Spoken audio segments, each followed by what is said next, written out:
That's the one. That's you. There you Oh. are. Okay, so how would you tell them to get to that? Can. Oh. It's working. How will you tell them to get there? Just this link, I assume. Copy that. I don't like this. It's freaking me out. And can you send it? Do you have a snap? Let me send. Yeah.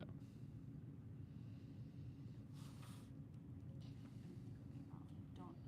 So we're set up. She just has to read.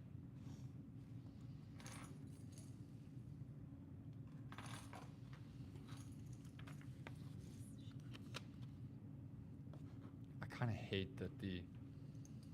That's fine. We'll work on it tomorrow. Just, you know.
I mean, no one is probably watching it right now except for me, but.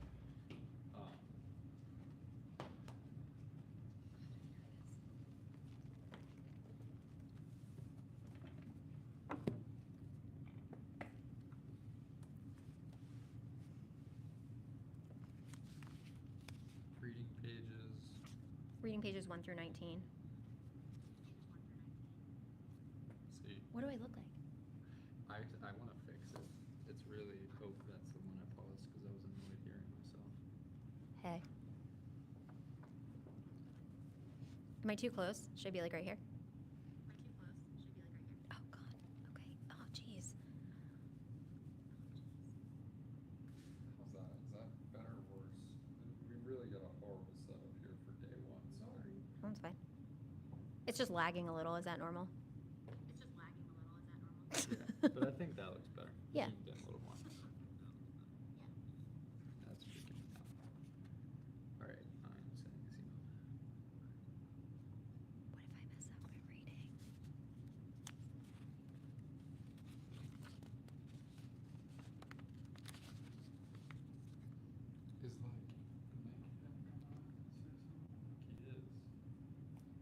How do I introduce this? I would. Should I just be like I'm the lucky winner to get to read?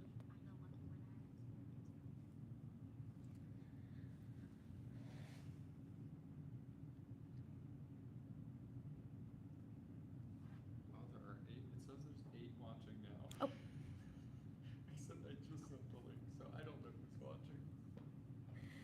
Oh my gosh. Yeah, I think you could introduce it.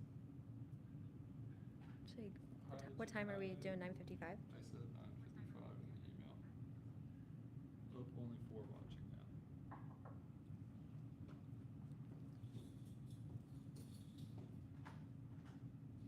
We're live. Yeah. We're live. Is that the right thing? Did you? Go to snap. Your husband's showing a video of not you.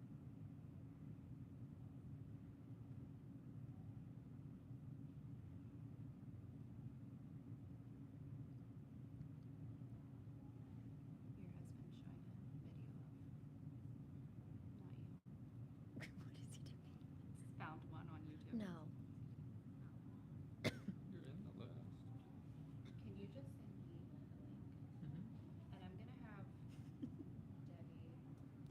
an announcement. She just got your email. Who did? Erin, she's also emailed that to me. I'm gonna have Stan make an announcement and then email. Are the kids being okay? Are the kids being okay? I'll also turn this off so you don't hear yourself.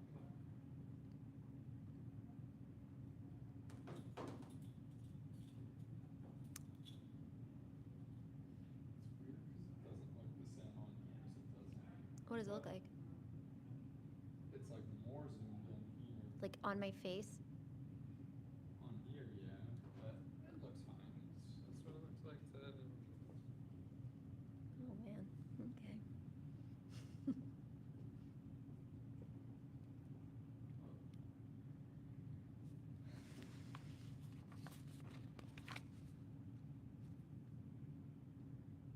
We need some like elevator music playing as people enter. Should I sing for everybody? Yeah. Oh, there's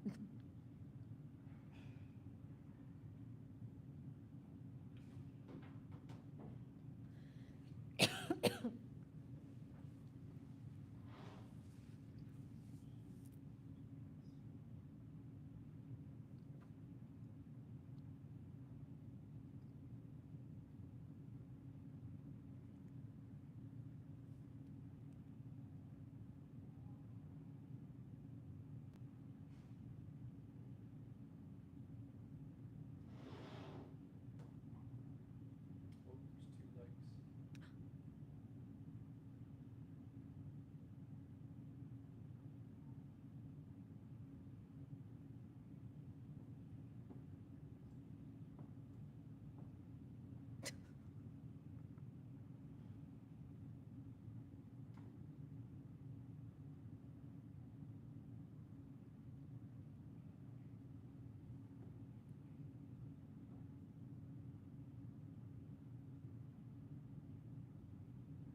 Hello, LGH. Please excuse the interruption. At this time, all staff, if you would check your email for an important message from Mr. Donnelly. We have a special guest that is waiting for all of you if you check that email. Thank you. There's plenty of people watching. Yeah, they're all yelling at me for texting on my phone.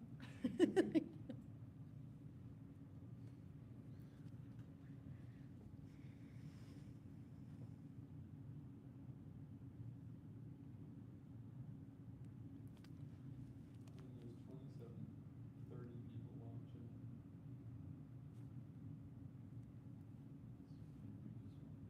Should I start? Oh, I forget everybody can hear me. Yep. we're Okay. watching and listening to you. We probably be like pretty good start here. Okay, we're going to get started in a couple minutes, so everybody grab your books. We will be reading. Oh, okay. All right, so I'm the lucky winner that was told that I am reading on the first day of We Dream of Space, so that's exciting. So those of you who don't like reading in front of people, imagine if you were doing it in front of the entire school on YouTube. So can everybody please get your book out? Last year you voted, and the book that won was called We Dream of Space. Mrs. Moore has been doing activities with you. Your science teachers have been doing activities with you. You've been going down to the 80s Museum to get you ready for this book. So we are going to read chapter 1 today. Oh, yeah. So everybody needs to open to page 1. Okay. Ready for takeoff. Wednesday, January 1st, 1986. The pinball machine didn't steal Fitch Thomas's quarter. Not really. But when one of the flippers is broken, there's no point in playing. As soon as Fitch realized this, something sparked inside him, something ugly and familiar. He stared at the slot where he'd sunk his quarter only moments before. Easy does it, Fitch. Just go to Mr. Hinley's office and get your quarter back. No big deal. The blinking lights of the machine, Bright Star 1 it was called, seemed out of place in the arcade today. Fitch looked around. He was one of the only people there. Maybe it was too early for people. It was never too early for him. Ready for takeoff, the lights blazed. He left them behind and walked to Mr. Hinley's office. The door with manager stenciled above the frame was open, as usual. Mr. Hinley was manager, owner, and staff. When quarters were stolen, he was the man to see. Fitch cleared his throat. Mr. Hinley, he said. Mr. Hinley looked up from his ledger. Henry Nelson Thomas, my favorite patron. What brings you to the front office? This was what Mr. Hinley always said, even though no one called him Henry, and Mr. Hinley's office was in the back corner of the small arcade, nowhere near the front. Fitch motioned half-heartedly toward Pinball Row. One of the machines is broken, he said. Mr. Hinley placed both hands on his desk and stood up, like President Reagan ready to face the Soviets. That is unacceptable, Patron Thomas, he said. Mr. Hinley was what Fitch's mother would call an odd duck, but he moved fast. Within seconds, he was in front of the Major Havoc game in the center of the arcade, squinting at the screen. Not that one, Fitch said. He pointed at Bright Star 1. This one.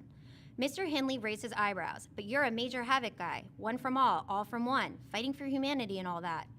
Yes, it was true. On any given day, Fitch could be found at the park, Delaware Arcade, officially named the Pinball Wizard, but known to the locals as the Arcade on Main, playing Major Havoc, a game that his best friend Vern Repas said was Star Wars wannabe, even though Major Havoc had been released first. But whatever. Vern was so obsessed with Star Wars that Fitch had developed unfounded resentment toward Luke, Han Solo, and the whole lot of them, except Vader, maybe. Vader was kind of cool.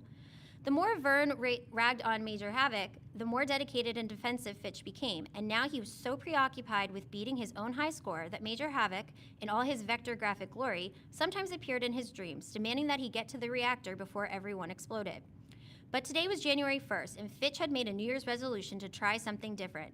The last time he was here, his twin sister had come along and been entranced by Bright Star 1, with its spaceship and lights. She didn't want to actually play it. Video games were not her thing, but she tried to convince him to give it a chance.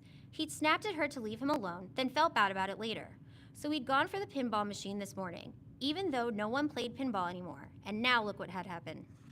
Mr. Hinley made his way to the Bright Star 1 and tapped it affectionately. What's wrong with it, he asked. The right flipper's broken, replied Fitch. Mr. Hinley pushed the button. When nothing happened, he said, it's impossible to play a respectable game of pinball with just one flipper. Duh, Fitch thought. Mr. Hinley disappeared into the office and emerged seconds later with a sheet of paper with out of order written across it in fat black letters. The smell of magic marker wafted in the air as he taped it across the Bright Star 1. Thanks for the heads up, Patron Thomas, Mr. Hinley said. He smiled. It was wide and pleasant and took up most of his face. Anything else I can help you with?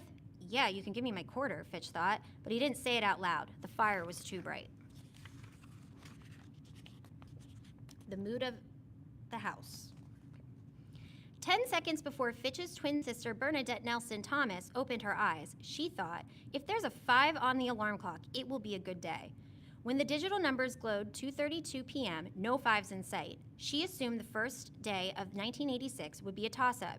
She shouldn't have slept so late, but she'd stayed awake until 4 that morning, assembling a new desk for her room. The job would have taken 30 minutes if she'd followed the instructional manual. But 12-year-old Bernadette, Bird, as she was called, was not one to follow instruction manuals. She threw it away instead, assembled the desk perfectly, then created a manual of her own. Her stack of schematics was growing, and thanks to the new desk, she now had a safe place for them. After she forced herself out of bed, she walked quietly into the hall. Houses had their own personalities, and Bird liked to know which one she was walking into. She navigated around the hallway, cluttered laundry baskets stuffed with clothes, short sacks of books and magazines, a box of old toys, including a Barbie that Bird had never played with, and her brother's plastic toolbox, which she had, and listened as she sidestepped the seemingly endless array of sneakers that littered the house like landmines. Her mother always said she would straighten up once she found a place for everything, but where would that be? They were cramped enough as it was. Her parents didn't even have their own bedroom. They'd converted the small den into their personal space. That, too, was cluttered. Her parents were talking in low voices. That was a good sign. Bird continued into the living room where her father, Mike, was sitting in front of the entertainment center, fiddling with buttons on the new VCR. Her mother, Tammy, was stretched on the couch with a book, saying that was the whole point of getting a new one, or so I thought. Bird detoured into the adjoining kitchen. She moved stained coffee mugs and random pieces of mail out of the way, then took out a bowl and spoon and placed them delicately on the kitchen counter. She stared at the cereal boxes in the pantry. She usually had Apple Jacks on Wednesdays, but maybe she should try something different. Fruity Pebbles? No, those belonged to Fitch, and he could really pitch a fit, hence his nickname, when someone messed with his things. Shredded wheat? No way. There was a fresh box of Frosted Flakes for Cash, and he usually didn't notice if someone swiped his cereal. But Bird wasn't in a Frosted Flakes mood. It wasn't the whole point, Tam, her father said. There are other people in this house, too. Apple Jacks. Definitely Apple Jacks. Bird filled her cereal bowl 3/4 full, then milk. I'm well aware there are other people in the house, Mike, her mother replied. Who do you think does all their laundry after working 8 hours a day? Bird had misjudged the house's personality. She'd been tricked once again by her parents' low voices. She'd expected Dr. Jekyll, but it was Mr. Hyde. Good morning, Miss Bird said, lifting her voice with such enthusiasm as she could muster.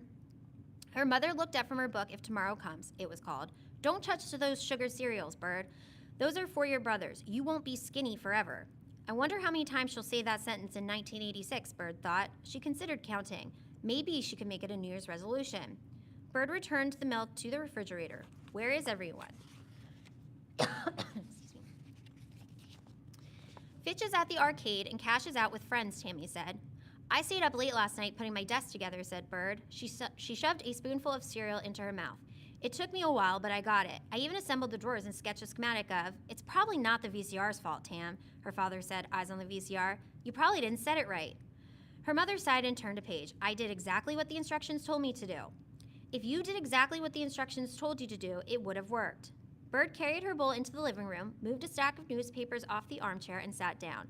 Their old VCR was on the carpet, a thin coat of dust and a tangle of wires on top. Bird had yet to disassemble a VCR. Now that would be a great undertaking to kick off the new year. She could remove the top of it easily with a simple screwdriver from her toolbox and take a bird's eye view of its inner workings, studying the guts of the machine. Machines had the best guts. If you don't need the old VCR, can I have it? Bird asked. Her question disappeared just as quickly as it arrived. Your father told me this fancy new VCR would record days while I'm at work, her mother said. But today when I sat down to watch my show, the tape was totally blank, didn't record a thing. What's happening with Dr. Evans these days? Bird asked quickly. Marlena Evans was her mother's favorite character on Days of Our Lives. Tam, which of these scenarios is more likely? Her father said, leveling his eyes on her. He used his fingers to count off. 1, our brand new VCR is malfunctioning for no apparent reason, or 2, you didn't get the settings right. Tammy laid the book face down on her lap. Oh, you're right, Michael. I'm far too stupid to follow clearly written instructions for a machine as complicated as this. No one said you were stupid. Bird chewed silently and focused on a speck of lint on the floor. I'd have to be stupid if I can't read and follow simple instructions. We're all well aware how smart you are. God forbid a woman with a college degree wouldn't know how to work a VCR. Tammy snatched the book off her lap and sat up. Lots of good that degree did me. I'm working as a secretary for a bunch of, you're the one who insisted on going back to school and putting us in debt. Bird's father flipped through the VCR manual. Funny, you should talk about debt when you just spent an outrageous amount of money on a gadget that doesn't even work. Bird looked into her cereal bowl and thought of Miss Salonga, her science teacher. Before winter break, Miss Salonga said the class would dedicate the month of January to space exploration to celebrate the launch of the Challenger shuttle. Miss Salonga had taught them all kinds of facts about space. Not that Bird needed to be told. She knew many of them already, but the most fascinating fact was that there was no sound in space. Not really. Space is a vacuum, Miss Salonga said. If a piece of debris hits an orbiting spaceship, the astronauts inside would hear it, but someone outside wouldn't. As Miss Salonga explained the process of sound and molecules, Bird snapped a picture together in her head like a puzzle. Then she imagined her brothers and parents inside a spaceship, and her outside, floating in silence. I read to 19, right? Okay, sorry. God of basketball. The game was pretty stupid, to tell the truth. All you needed was a few guys and a brick wall. In this case, it was the east side of the Park Public Library, 2 blocks from the arcade on Main, and the guys were Cash Nelson Thomas, Justin Brantley, and Kenny Haskins. The rules were simple. 2 of them would run toward the wall, jump at the last minute, and touch the highest brick they could reach. The third guy would serve as judge to determine the victor. 13-year-old Cash was quick. He used to outrun Kenny and Brant when they ran laps for Coach Farnsworth, so he usually got to the wall first. He wasn't much of a jumper, though, so he rarely won. It didn't matter anyway. There was no prize, only glory. On January 1st, Brant and Kenny got to the parking lot before him. Typical. When they saw him appear down the street, hand stuffed in his Sixers jacket, Brant immediately called out, "No wonder you're a repeat. Your butt can't get out of bed." "Shut up," Cash said when he was close enough. The words came out casually but firmly, as they always did, and he swallowed a thick seed of embarrassment, as he always did. Brant and Kenny ragged on him and any chance they got for failing 7th grade. But it's not like they were geniuses. Bird could outsmart them at any turn. Kenny had barely passed last year himself. But he had passed. "Did you set off the fireworks last night?" Brant asked. A Boston Celtics knit cap covered his curly blonde hair. Cash resisted the urge to snatch it off his head. "It's not Justin's fault his parents are from Boston," Cash's dad liked to say, all in good fun. "We shot off a bunch of Roman candles," said Kenny. "It was awesome." Kenny had red hair and pale skin. In elementary school, he cried because the kids called him Carrot Head. Now all the girls thought he was handsome. He was tall, had more muscles than most of the other guys their age, and was the star of the Park Middle basketball team, a spotlight he shared with Brant. Cash had intended to be in the spotlight too, but things hadn't quite worked out that way. "Yeah," Cash said, "we fired a bunch." Actually, they'd only lit a few sparklers before Fitch got mad about something and stalked to his room. Their father went in after him because their mother had fallen asleep in the armchair at 11 o'clock, still wearing her pantyhose. Then it was just Cash and Bird outside in the cold, and what did they have to talk about? Cash and Brant took their places a set distance from the wall while Kenny hung back to keep score. No one had to announce that it was time to start. They had been best friends since elementary school and moved like a single unit. "You gonna watch the game tonight?" asked Brant. "What do you think?" Cash replied. "Portland's gonna get destroyed. The Sixers are gonna take after Dr. J retires," Brant said. "Enjoy it while it lasts." Dr. J, Julius Erving, forward for the Philadelphia 76ers, god of basketball. Dr. J was the last face Cash saw before he fell asleep, and the first face he saw when he woke up thanks to a poster his dad got for him, which Cash had taped proudly to the back of his bedroom door. "Are you gonna go or what?" Kenny called. Cash took off without answering. Converse high tops hitting cold gravel, he jumped as high as he could when he reached a wall, but he fell short, just as he always did. I'm gonna stop right there. Or should I read that page? We're gonna stop right there. So everybody should have a We Dream of Space packet to work on. And what you guys are gonna do is everybody's going to open to page 4. You are going to follow the page numbers. So today we read from pages 1 through 19. So anything that is in the page range from 1 through 19, those questions you're gonna be able to answer. So if you look at the verifying vocabulary on page 4, you'll do the first 2. On page 6, you'll do the first 2 again. And then that is it. So there's about 4 questions for you guys to answer. Am I done? I don't know.